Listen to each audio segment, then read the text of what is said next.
Hello दोस्तों, नमस्कार।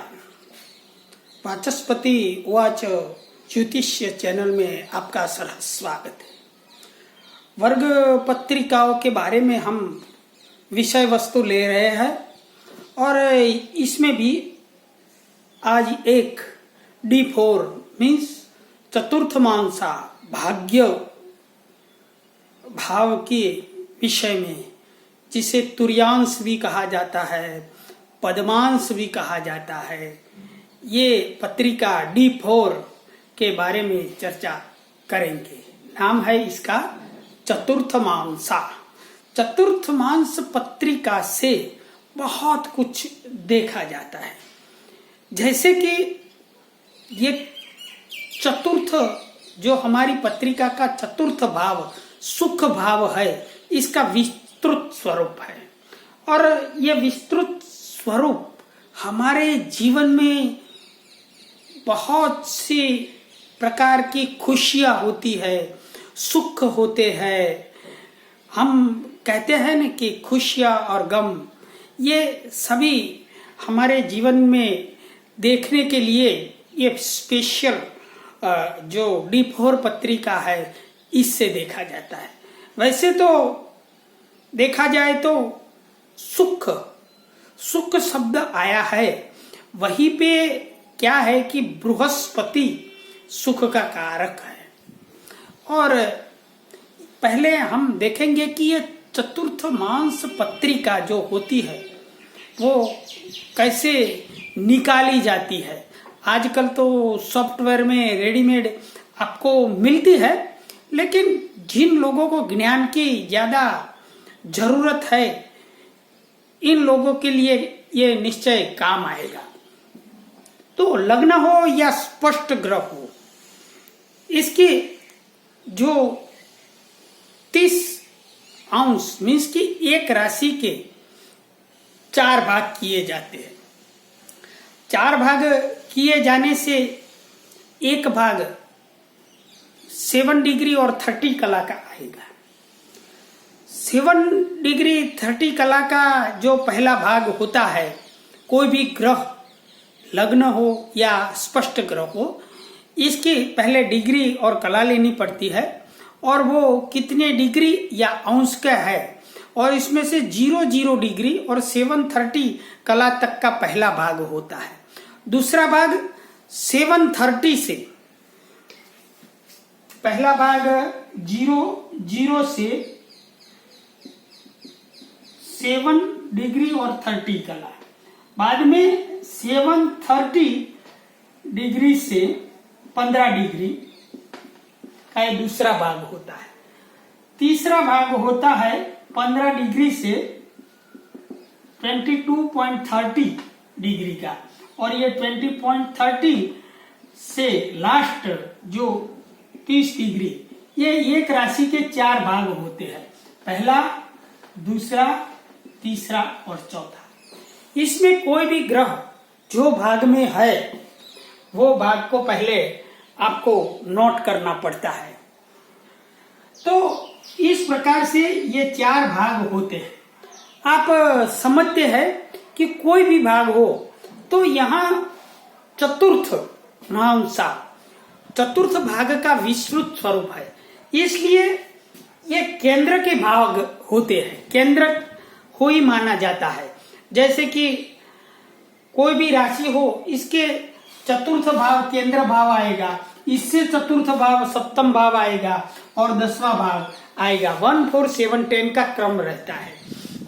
Suppose कि कोई भी ग्रह हो तो इसके केंद्र के ही भाग होंगे। जैसे मेष राशि का पहला भाग हो तो ये ग्रह मेष में आएगा, लेकिन दूसरा भाग में आता है तो मेष राशि से केंद्र की राशि कर्क आएगी, तीसरा भाग तुला में आएगा, चतुर्थ भाव मकर में आ जाए। तो वैसे सब केंद्र की राशियों रहेगी। और आप तो जानते हैं कि केंद्र स्थान विष्णु स्थान है, और विष्णु स्थान खुशी आनंद, क्योंकि भगवान विष्णु ये जगत के पालन करता है, खुशहाली के करता है, इसीलिए ये पत्रिका को खुशियां, आनंद, ये सब हमारे जीवन में देखने के लिए कहते हैं। पाराशर ने तो यहाँ तक किया है कि भाग्य देखने, प्रारब्ध, भाग्यांशा भी चतुर्थ मांस कुंडली को कहा है। तो ये प्रारब्ध देखने की भी पत्रिका है। और इसका हम एक एग्जाम्पल लेंगे, ताकि वैसे तो यहाँ सॉफ्टवेयर में सब कुछ मिलता है, लेकिन डिटेल में जानेंगे। और ये जो प्रथम भाग होता है, इसके देवता जो होते हैं पाराशर जी कहते हैं, बीपीएचएस में ये सब कुछ है। मैं आपको विस्तृत माहिती या सूचना देता हूँ, दूसरा कुछ नहीं हूं मैं। तो ये पहला भाग होता है, वो सनक नाम के देवता होते हैं। दूसरे भाग में जो ग्रह या लग्न होता है वो सानंद, मीन्स की प्रसन्नता के साथ स्वीकार करना, इसका अर्थ ये होता है सानंद। तीसरा जो सनत कुमार इसके देवता है, वो हमेशा जवान, जैसे कि इसका अर्थ होता है। तो सनत कुमार तीसरे, और चतुर्थ भाव के सनातन, इन्फिनिटिव, अनंत, ये इसका अर्थ ऐसा होता है। तो चारों भागों के देवता होते हैं। इसके विस्तृत स्वरूप भी हम समझेंगे।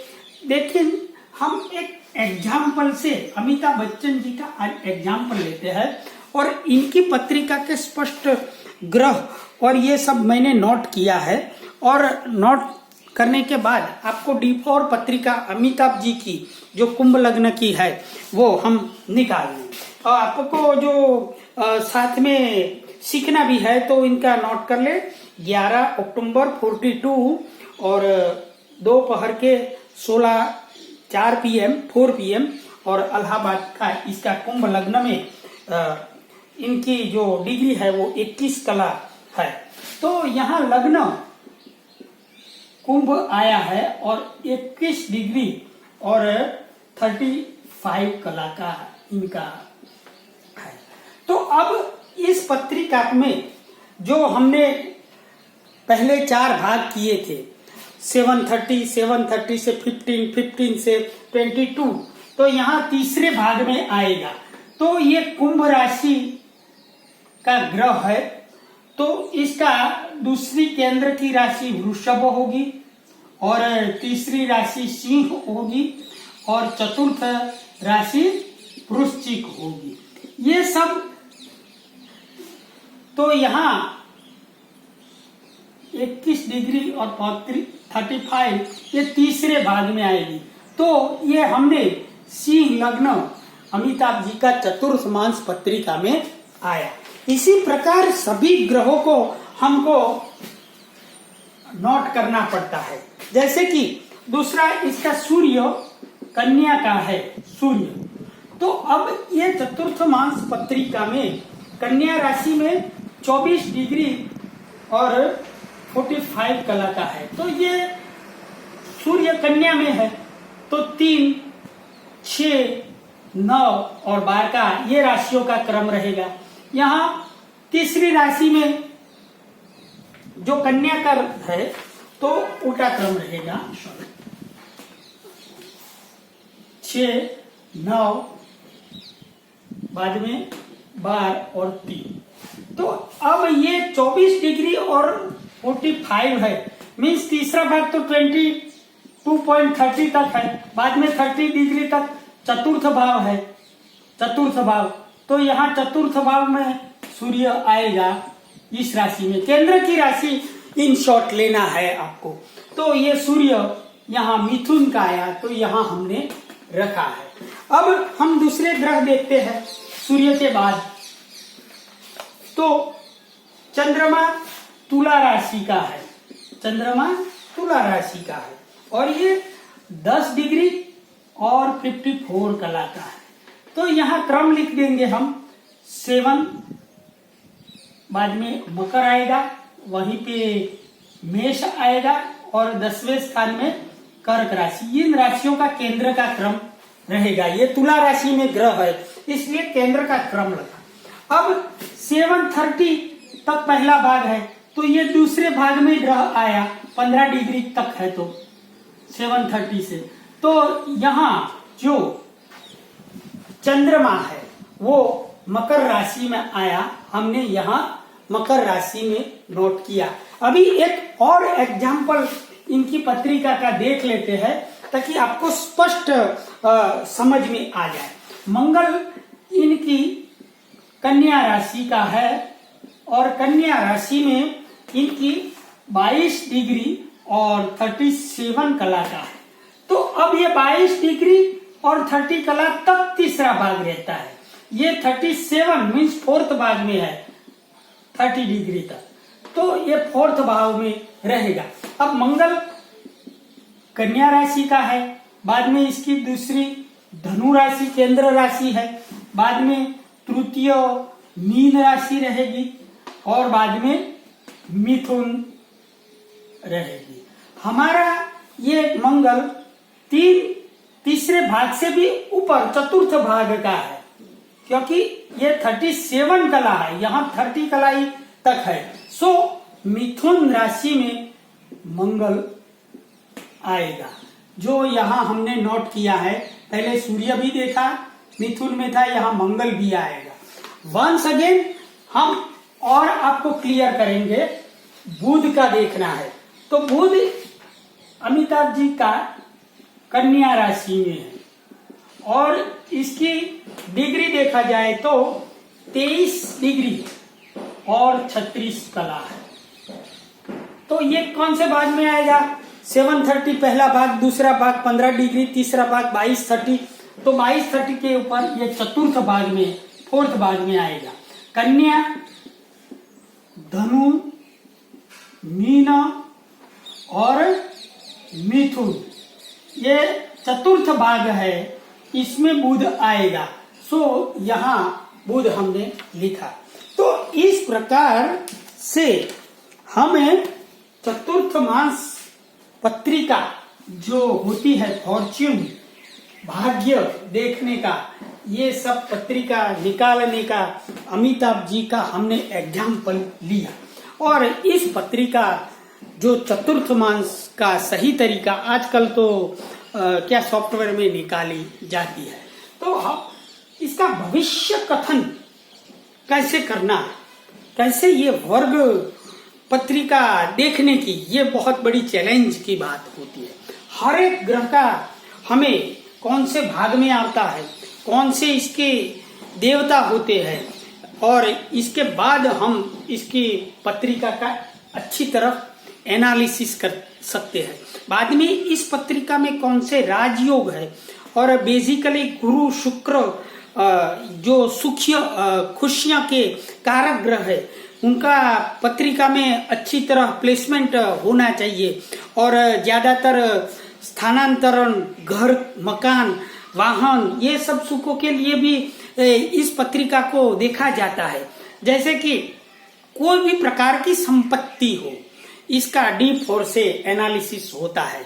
संपत्ति, चाहे संपत्ति हो, चल हो संपत्ति, या स्थानांतरण, विदेश यात्रा, घर परिवर्तन, धन संपत्ति की खुशियां, सभी प्रकार की संपत्ति, किस्मत, भाग्य, वाहन और वाहन से होने वाली दुर्घटनाएं, रहने का हमारा स्थान, गवर्नमेंट या तो इसमें सिंहासन, नेताओं के बारे में, तो ये सब डीप फोर से डिसीजन लिया जाता है।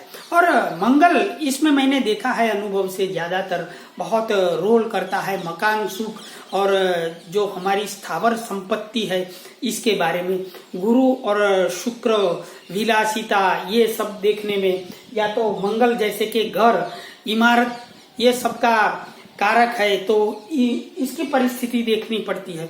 शुक्र वाहन का कारक है और विलासिता का कारक है, तो इनसे कैसी खुशियां, ये डीप फोर में इसकी पोजीशन से देख सकते हैं।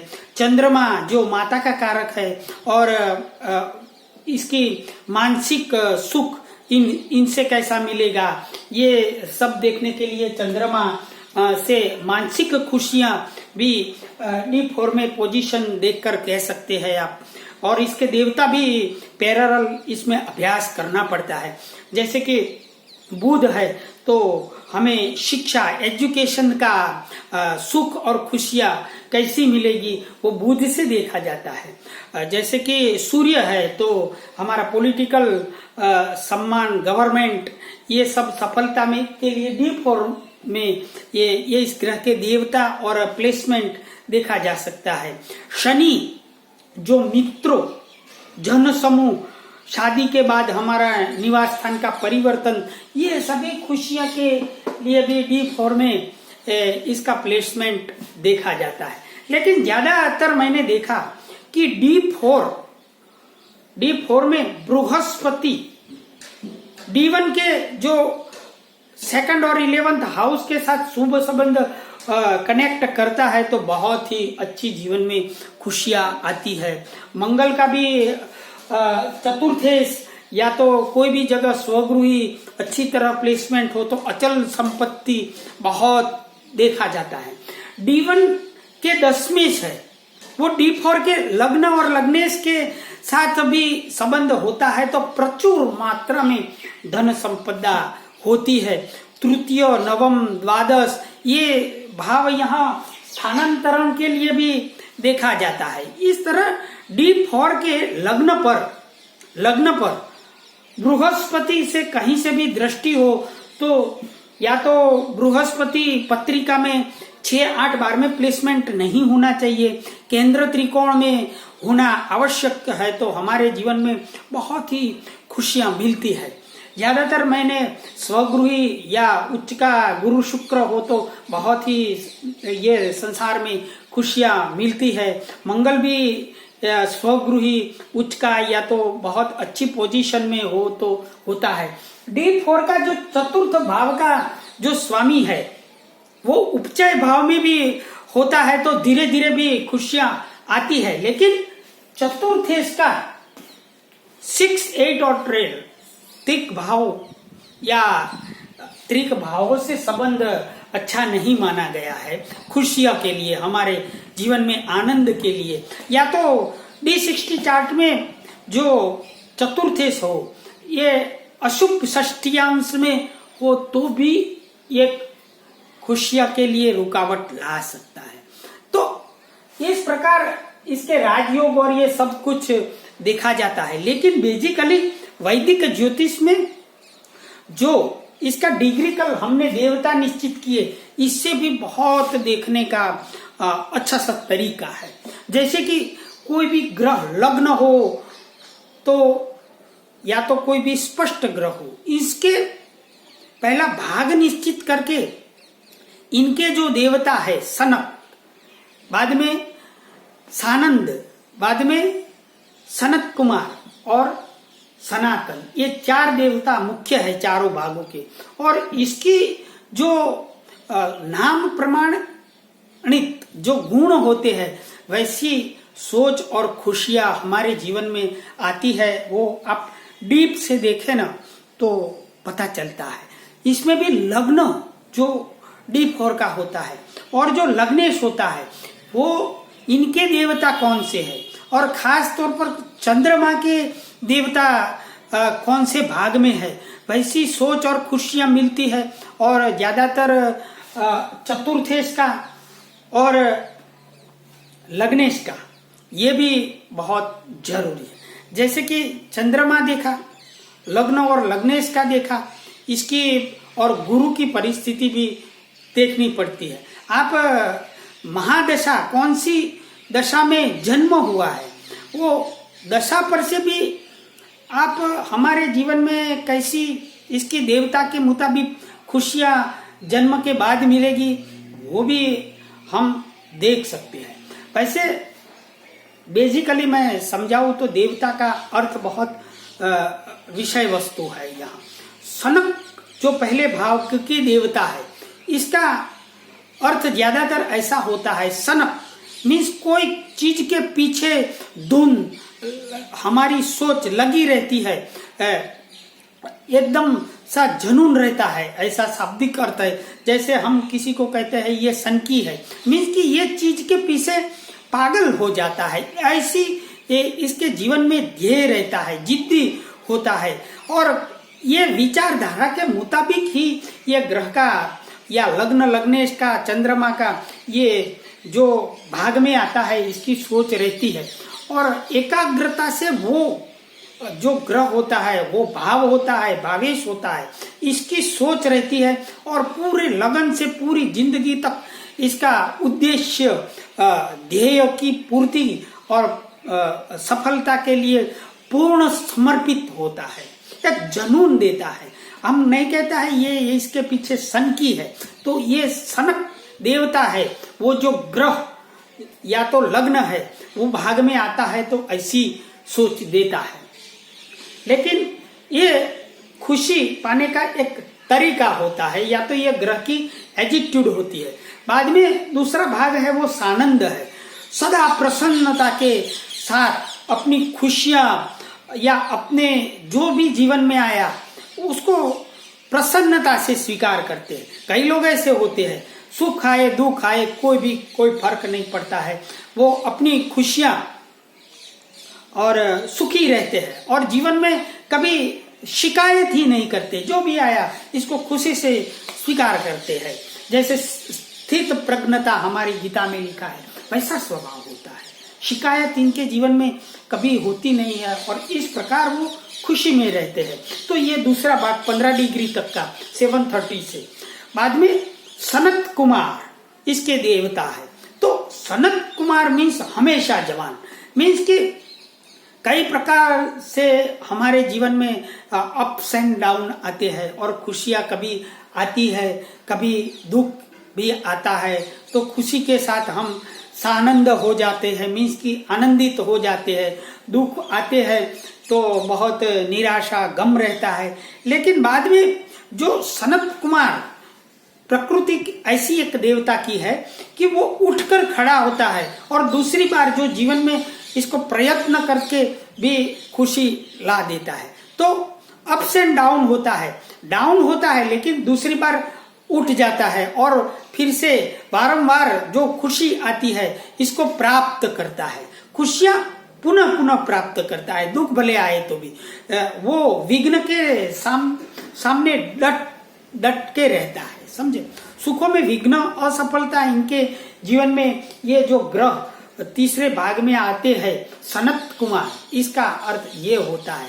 लेकिन बार बार गिरकर उठ जाता है और खुशियां पुनः प्राप्त करता है। जैसे कि मैंने देखा 22 डिग्री और 23 कला तक का चंद्रमा और शुक्र रजनीश जी के पत्रिका में थे। उन्होंने अपने जीवन में गम का या खुशियां जहां नहीं मिली उसको प्राप्त करने के लिए, चंद्रमा सोच है, शुक्र भोग विलासता है, इसको प्राप्त करने के लिए तीसरे भाग में सनत कुमार में था तो उसको पुनः प्राप्त की। तो इस प्रकार ऐसी सोच होती है।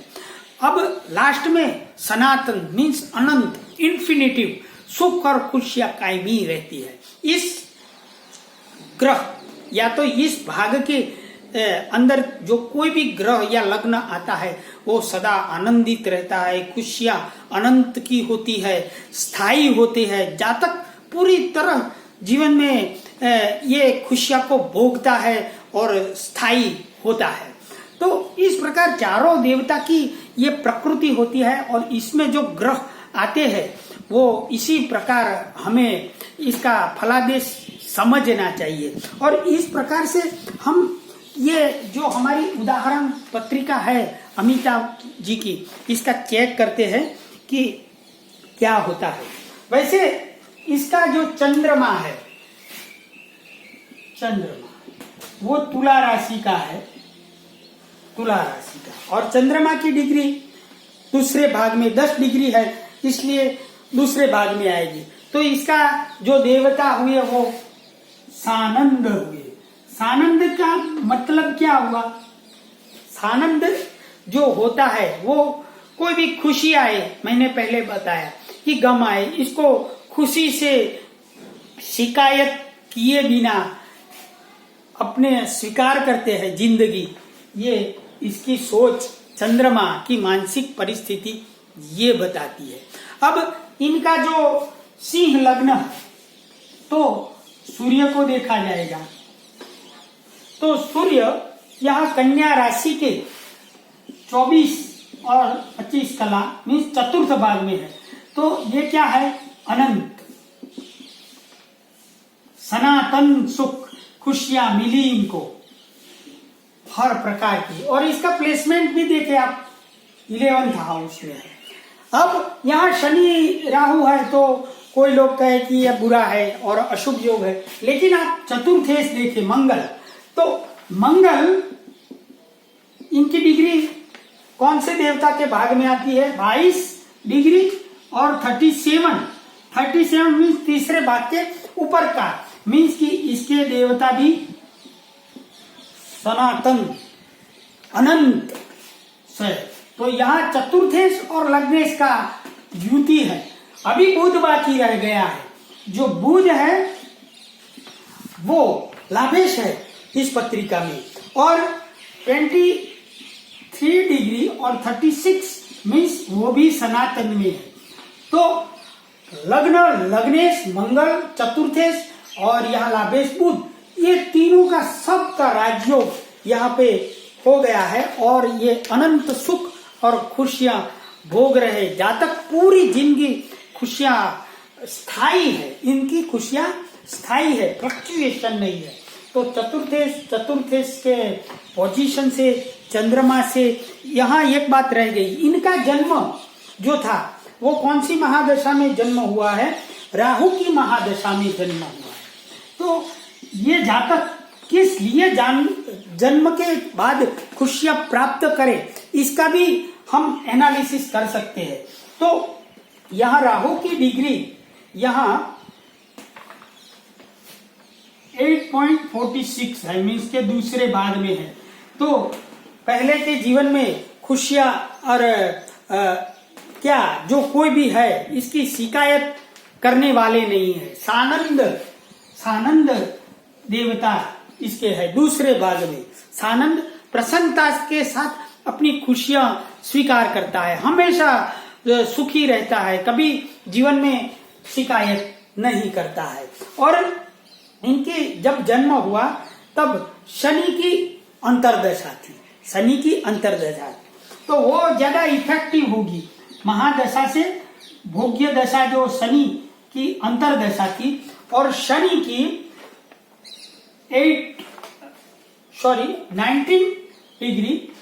19 डिग्री और 13 कला, मीन्स ये तीसरे भाग में आया, थर्ड पोर्शन में। तो इसके देवता कौन होते हैं? सनत कुमार। हमेशा जो खुशी अप्स एंड डाउन, तो इनकी जिंदगी में भी ये आया है। तो ये जातक जन्म के वक्त ऐसा प्रिडिक्शन किया जा सकता है कि खुशियां के लिए जन्म हुआ है, लेकिन स्वीकार खुशियां कोई भी शिकायत के नहीं करेगा। और इसका जो थर्ड हाउस शनि की अंतर्दशा में हुआ है तो अप्स एंड डाउन भी होगा।